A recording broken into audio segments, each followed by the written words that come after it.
Bonjour David, peux-tu te présenter en quelques mots? Bonjour, je m'appelle David Brunet, j'ai 15 ans et je suis actuellement lycéen. Tu as commencé la moto quand, David? Je commençais la moto à l'âge de 14 ans, donc c'est-à-dire il y a un an maintenant. Et pour meilleure place en FFM, j'ai fait une deuxième place. Et pour plus mauvais résultat, j'ai fait une 5e place. Et en UFOLEP, j'ai failli gagner quelques manches, mais j'ai eu quelques soucis à chaque fois que j'étais en tête. Et voilà. D'accord. Depuis la trêve estivale, tu es blessé au poignet. Comment cela t'est-il arrivé? Alors oui, je me suis blessé au poignet. Donc ça m'est arrivé en entraînement à Naour en Picardie.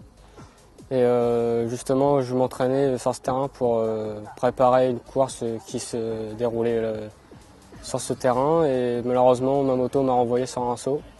Et elle m'a fracassé l'avant-bras et le poignet. C'est douloureux? Assez, oui. Et malheureusement, j'ai attrapé une maladie, c'est une algodystrophie. Et donc, c'est-à-dire que mes os se décalcifient tout seuls. Et ça m'empêche de récupérer ma force. Donc je dois patienter encore 4 à 5 mois avant de pouvoir reprendre la moto. Et voilà, ça m'embête un peu, mais voilà, c'est comme ça, c'est la vie. Oui, donc j'allais te demander le programme pour l'année prochaine. Là, il faut que tu te reposes, que tu attendes que tout ça se remette bien pour qu'on te retrouve sur le terrain en 125. Voilà, c'est ça exactement. Donc selon quand je vais reprendre la moto, je vais voir comment je me sens physiquement, mais si je me sens pas très bien, je vais faire une saison que d'entraînement. Si je me sens bien, je vais me lancer sur quelques courses 125, je pense. Et comme ça. On te souhaite en tous les cas. Merci. Le pilote qui inspire le plus ta façon de piloter? Je pense que ça va lui faire plaisir, c'est mon frère. Parce que voilà, mon frère et moi, on a tout appris sur le tas avec mon père. On a été seuls depuis le début, donc voilà, mon frère, c'est mon idole. Eh bien, il va être content. Penses-tu que le passage du 85 au 125 cm3 représente un gros cap à passer? Non, pour moi, je pense pas, parce que j'ai quand même un gabarit assez important. Donc après, je pense que physiquement, j'ai de la masse musculaire surtout à développer. Et je pense que ça sera assez facile. Donc pour toi, les différences et les adaptations que demande ce changement, c'est surtout la masse musculaire à travailler? Voilà, exactement.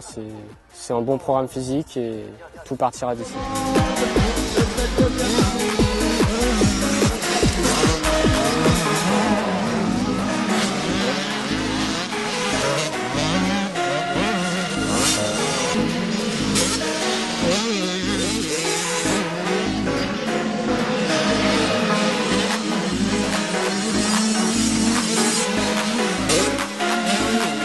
Chance de te retrouver dans les mêmes manches que ton frère, du coup, s'il roule en 125 l'année prochaine, penses-tu que cela peut être bénéfique pour toi? Oui et non, parce que je pense que j'aurai quand même un repère avec mon frère qui roule assez bien quand même, et je pense que je pourrai voir au fur et à mesure de la saison ma progression. Et non, parce que pour une première année en 125, je sais très bien qu'il sera devant moi, donc voilà, c'est une place de perdu, quoi. En dehors de la moto, quels sont tes pôles d'intérêt? Alors, par rapport aux autres gens qui sont souvent sur l'ordinateur ou qui jouent à la console, moi je préfère faire des sorties avec mes amis, se raconter un peu de blagues, je préfère surtout être en contact avec mes amis que d'être sur la console 24/24. Tu fais du sport à part la moto? Oui, chaque fin d'entraînement, j'ai toujours quelque chose à faire en activité sportive. Donc voilà, je m'entretiens au maximum. D'accord. Un nom pour un champion en 85 cm3 cette année, FFM ou UFOLEP? Alors actuellement, c'est Samy Levasseur qui est en tête, mais je pense que Florent Chevalier va avoir le titre parce qu'il a beaucoup plus d'expérience. Et je pense que niveau pilotage, même... il a beaucoup plus d'expérience, donc je pense qu'il gagnera. Et en UFOLEP, je fais confiance à Anthony d'Orléans qui va pouvoir aller chercher le titre sans problème. Écoute, David, on te remercie. Merci à vous. On te souhaite un super rétablissement, te retrouver très rapidement sur les circuits. parce que tu pilotes vachement bien aussi. Et des gens à remercier peut-être?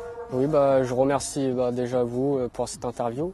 Puis je remercie ma famille, mes amis qui me suivent chaque week-end sur chaque course. Et voilà. Bon, écoute, on te remercie encore et puis bon rétablissement, à très bientôt. Merci, à très bientôt.